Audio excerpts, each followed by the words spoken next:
हे दोस्तों, स्वागत है आपका common words for disease in Hindi and English video series के पार्ट 2 में। अगर आपने इस सीरीज का पार्ट 1 नहीं देखा है तो जरूर देखिए, मैंने उस वीडियो की लिंक नीचे डिस्क्रिप्शन में दे दी है।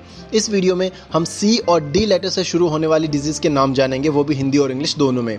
तो चलिए बिना देरी किए शुरू करते हैं सी से शुरू होने वाली डिजीज के नाम से। इसे हिंदी में कोशिकाओं के अनियंत्रित विभाजन से उत्पन्न गांठ या कैंसर कहते हैं और इंग्लिश में कैंसर कहते हैं। इसे हिंदी में मसा कहते हैं और इंग्लिश में कार्ब्यूंकल कहते हैं। इसे हिंदी में सफ़ेद मोतियाबिंद या आँख का लेंस धुंधला पड़ना कहते हैं और इंग्लिश में कैटरेक्ट कहते हैं। इसे हिंदी में मस्तिष्क का दौरा कहते हैं और इंग्लिश में सेरेब्रल स्ट्रोक या माइंड स्ट्रोक कहते हैं।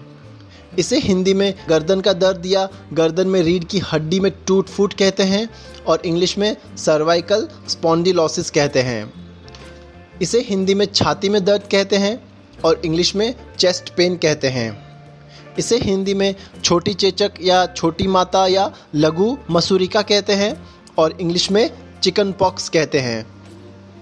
इसे हिंदी में चिकनगुनिया कहते हैं और इंग्लिश में भी इसे चिकनगुनिया ही कहते हैं। इसे हिंदी में बीवाई फटना या ठंड में हाथ या पैर की त्वचा पर सूजन, खुजली व दर्द होना कहते हैं और इंग्लिश में चिलब्लेन कहते हैं। इसे हिंदी में हैजा या आंतों का संक्रामक रोग कहते हैं। इसमें बहुत अधिक दस्त होते हैं और इंग्लिश में कॉलेरा कहते हैं। इसे हिंदी में ज़ुकाम कहते हैं और इंग्लिश में कोल्ड कहते हैं। इसे हिंदी में आँख आना कहते हैं और इंग्लिश में कंजक्टिवाइटिस कहते हैं।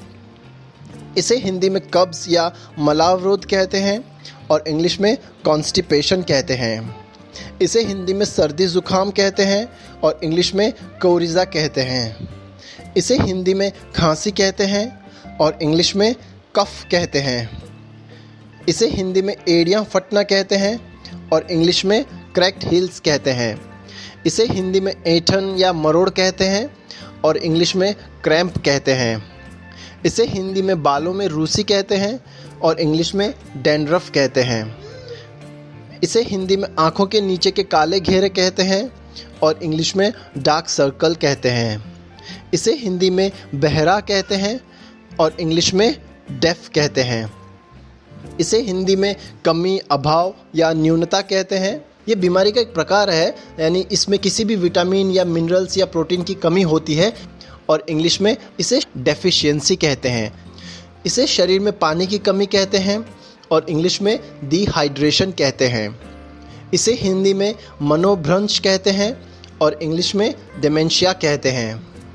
इसे हिंदी में डेंगू या हड्डी तोड़ बुखार या लंगड़ा ज्वर कहते हैं और इंग्लिश में डेंगू कहते हैं। इसे हिंदी में मधुमेह या बहुमूत्र रोग कहते हैं और इंग्लिश में डायबिटीज़ कहते हैं। इसे हिंदी में दस्त या अतिसार कहते हैं और इंग्लिश में डायरिया कहते हैं।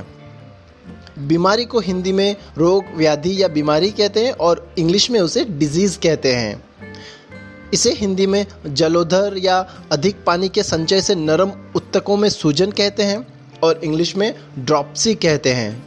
इसे हिंदी में नींद से भरा हुआ या तंद्रालु कहते हैं और इंग्लिश में ड्राउजी कहते हैं। इसे हिंदी में गूंगा, मूक या बेज़बान कहते हैं और इंग्लिश में डम्ब कहते हैं।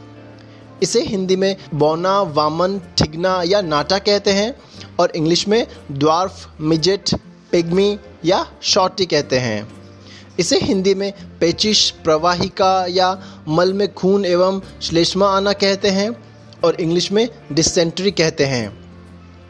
इसे हिंदी में पढ़ने लिखने में कठिनाई होना ऐसा कहते हैं और इंग्लिश में डिसलेक्सिया कहते हैं। और इस वीडियो का जो आखिरी वर्ड है वो है ये।